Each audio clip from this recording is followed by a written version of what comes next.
Hello everyone, welcome to my channel. आज Hindu analysis में will discuss very important articles, few 1 और 2 MCQs। ठीक है, तो ये आर्टिकल साइंस का है। The bacteria that write new genes to cope with infections. देखिए, अभी तक क्या था, डीएनए, आप सभी को पता है डीएनए आरएनए होता है। These are enzymes, these are proteins which helps to speed up the chemical reactions in this cell.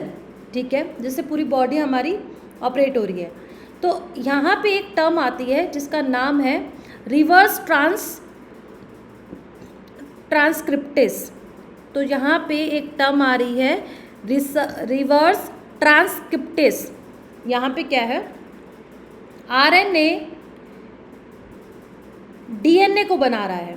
होता क्या है, डीएनए में जेनेटिक इन्फॉर्मेशन स्टोर होती है जो आपके आरएनए में जाती है और थ्रू मैसेंजर आरएनए वो आगे जाके स्कैटर होती है, हर सेल्स में जाएगी। लेकिन यहाँ पे क्या है कि यहाँ पे आरएनए जो है वो डीएनए को बना रहा है। ठीक है, इसी को कहा गया है रिवर्स ट्रांसक्रिप्टेस। देखो यहाँ पे लिखा है, जनरली क्या होता है कि जो हेरिडेटरी इन्फॉर्मेशन होती है वो फ्लो करती है डीएनए से आरएनए को।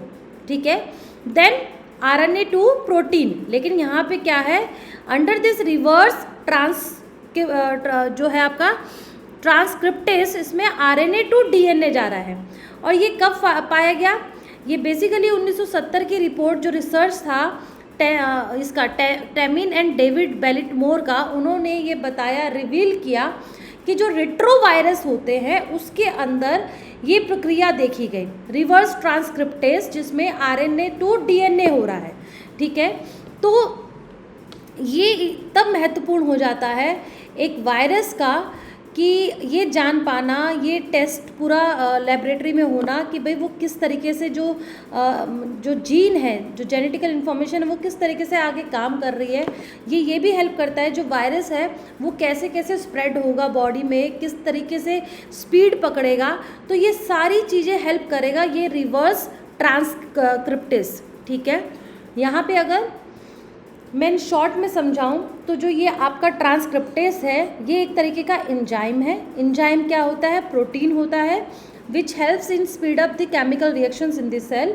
बायोलॉजी में the process in the cells by which an enzyme makes a copy of DNA from RNA. होता क्या है कि आरएनए से एक डीएनए क्लोन बन रहा है। ठीक है, the enzyme that makes the DNA copy is called reverse transcriptase. और ये जो क्लोन बनता है आरएनए की हेल्प से, डीएनए का जो क्लोन बन रहा है, जो कॉपी बन रही है, वही आपका रिवर्स ट्रांसक्रिप्टेस है। ठीक है, it is found in retroviruses, जैसे कि आपका HIV हुआ, एड्स हुआ।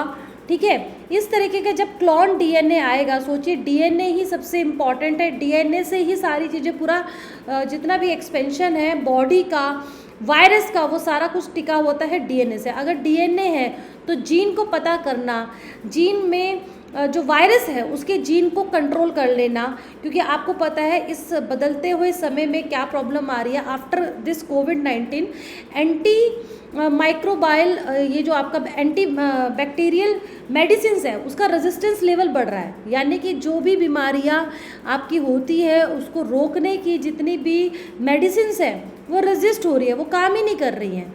ठीक है, तो उसमें ये जो आपका एनालिसिस है ये हेल्प करेगा टू कंट्रोल दिस प्रॉब्लम।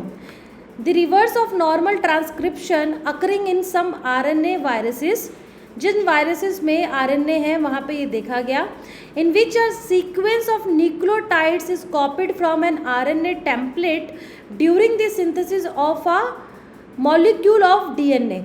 ठीक है, ये समझ में आएगा। यूपीएससी प्रीलिम्स पूछे रिवर्स ट्रांसक्रिप्टेस क्या है, तो आरएनए टू डीएनए का फॉर्मेशन। ठीक है, उसके बाद आपका आता है गेम थ्योरी। आपका एक CEO है संदीप कुलकर्णी, ये बेंगलोर के हैं। इन्होंने बहुत ही अच्छी एक गेम थ्योरी जो है वो डेवलप की है। स्पोर्ट्स के इन्होंने स्टार्टअप किया है, काफ़ी अच्छी खासी फंडिंग मिली है।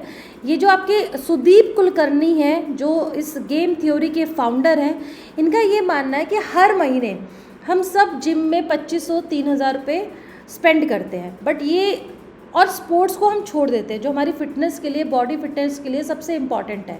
तो इन्होंने बताया कि मोबाइल फ़ोन्स हम ज़्यादा यूज़ करते हैं, विच इज़ कल्प्रिट। तो हमें क्या करना है, एक ऐसी with the use of this technology, artificial intelligence, एक गेम थ्योरी डेवलप होगी जिसमें आप एक रियल कोर्ट में, आपके नियर बाय सेंटर आपके पास होगा, आप इस कोर्ट में जा सकते हैं, अपने सिमिलर आपके स्किल्ड मैच होगा with the help of this technology. आप ऐप में ही डालेंगे, 10 से 15 रुपये की आपकी वो एक गेम होगी, जैसे आप वीडियो गेम्स खेला करते थे बचपन में, ठीक है।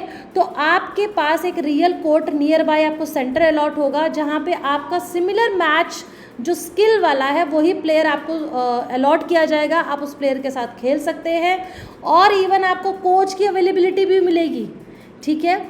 तो ये एक बहुत ही उम्दा कह सकते हैं कि एक लाइफ चेंजर एक प्लेटफॉर्म है, जिसमें बिज़नेस के साथ साथ जितने भी लोग हैं उनकी फ़िटनेस बरकरार रहेगी, they can enjoy the sports, their favourite games. अभी तक इसमें बैडमिंटन है, स्क्वैश है, स्विमिंग है, अभी धीरे धीरे ये और एक्सपेंड हो रहा है, क्रिकेट की तरफ जा रहा है, टेनिस की तरफ जा रहा है, ठीक है। तो ये एक बहुत ही अच्छा एक इनोवेटिव तरीका है लाइफ को फिट रखने का। नेक्स्ट आर्टिकल था the sun never stop shining. जो सूर्य है वो कभी स्टॉप नहीं करता, जो शाम में आते आते अंधेरा हो जाता है या कभी रेड शाम में दिखता है, ऐसा नहीं है कि सूर्य ढल गया है। सूर्य होता है बट एटमॉस्फेयर के ऊपर होता है, हमारे पर्सपेक्टिव से तो वो नहीं होता, बट सन कहीं भी जाता नहीं है, वो एटमॉस्फेयर के ऊपर वाले भाग में शाइन कर रहा होता है। ये नीचे क्यों दिखाई देता है? एट अ शार्प एंगल, क्योंकि बीनीथ द हॉरिजन है, और इस आवर्स में the sky glow because molecules in the air scatter.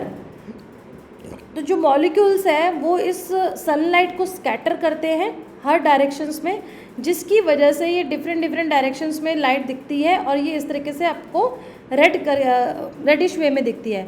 This is also why the evening sky appears red at the horizon, इसीलिए ये आपका रेड स्काई दिखता है। Both this effect and the sky being blue hued in a daytime, which is a result of the Rayleigh scattering, the scattering of sunlight by particles in the air that are much smaller than the light's wavelength. दिन में भी सूर्य होता है, हमें क्यों नहीं दिखाई देता, हमें ब्लू मॉलिक्यूल्स क्यों दिखाई देते हैं? क्योंकि वो बहुत ही लाइट का जो वेवलेंथ है उससे भी बहुत स्मॉल होते हैं, इसलिए हमें उसका जो है तजुर्बा नहीं हो पाता, एक्सपीरियंस नहीं हो पाता। सन कहीं नहीं जाता, सन एटमॉस्फेयर के ऊपर, बहुत ऊपर जाता है। तो सारा खेल है मॉलिक्यूल्स का स्कैटरिंग होने का, जो एयर में के थ्रू आपका स्कैटर होता है, वो कितना स्ट्रांगली स्कैटर है, उसकी वेवलेंथ कितनी है, लाइट के कम है या बहुत ही छोटी है, बहुत ही ज़्यादा है, तो उस हिसाब से आपको ये दिखाई देते हैं, ठीक है। कभी रेड दिखता है और दिन में ब्लू दिखता है। As the sun continues to set, a smaller amount of sunlight strikes the upper atmosphere. Nightfall truly kicks in only when the sun is at least around 18 degree beneath the horizon. ये आपको degree वाला याद रखना है point, क्योंकि prelims में एक fact आ सकता है। When the sun is at least 18 degrees below the horizon in the east, the sky starts to turn reddish again near the horizon. When the star's position crosses the horizon, as seen by the observer, daylight breaks out and day begins, ठीक है। तो जैसे horizon cross करेगा star की position, तो आपका day light breaks out होगा और दिन की शुरुआत हो जाएगी। This sky can appear to glow even after the sun has dipped 18 degree below the horizon due to other sources of light. These include the scattering of star light by the atmosphere and which is increasingly, और light pollution we can also say, ठीक है। So this is all about कि sun जो है वो कभी भी shining अपना स्टॉप नहीं होता करता, वो सिर्फ हमें जो मॉलिक्यूल्स का स्कैटरिंग है उसके थ्रू कभी हमें वो ब्लू दिखाई देता है दिन में, कभी वो आपको रेडिश दिखता है, कभी रात को बिल्कुल ब्लैक हो जाता है, ठीक है। लेकिन सन वैसे ही चमकता है जैसा वो है सारा दिन, ठीक है। कुछ क्वेश्चंस हैं, 2 क्वेश्चंस मैंने लिए हैं इस सेशन में, तो देखते हैं। पोस्टल बेल आउट पे है। Consider the following statements. Postal bailouts also known as mail-in ballots, voters to cast their votes by mail instead of physically going to a polling station. बिल्कुल सही है, लोकसभा चुनाव अभी हुआ है, रिजल्ट आ चुका है. Postal ballots are govern by the representation of people act 1951, ये गलत है. To apply for a postal ballots eligible voters must apply from ये फॉर्म होगा form 12D to returning the officer RO officer of their respective constituency. ये सही है. तो आपकी दो स्टेटमेंट बिल्कुल सही हुई. बेसिकली ये गवर्न कौन करता है? It is govern under the conduct of election rules 1961, ठीक है, ना कि रिप्रेजेंटेटिव एक्ट. ठीक है जी. नेक्स्ट आया था न्यूज़ में जेट्स GS Z14-0. ये क्या है? ये बेसिकली एक न्यू डिस्कवर्ड गैलेक्सी है जो नासा की जो जेम्स टेलीस्कोप है, वेब स्पेस टेलीस्कोप ने डिस्कवर किया है. इस earliest known galaxy JADES GS Z14-0.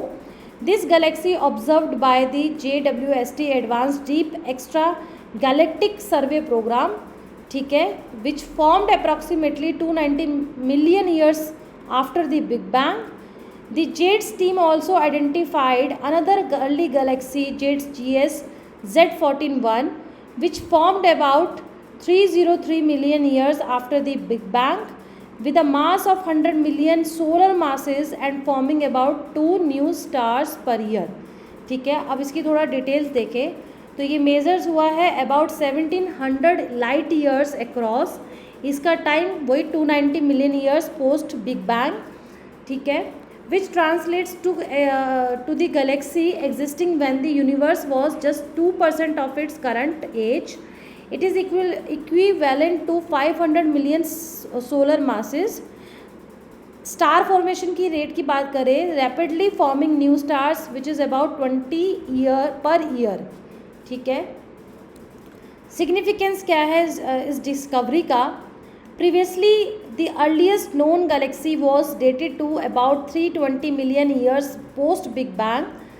This galaxy is surprisingly bright and large, challenging current understanding of galaxy formation in the early universe. ठीक है.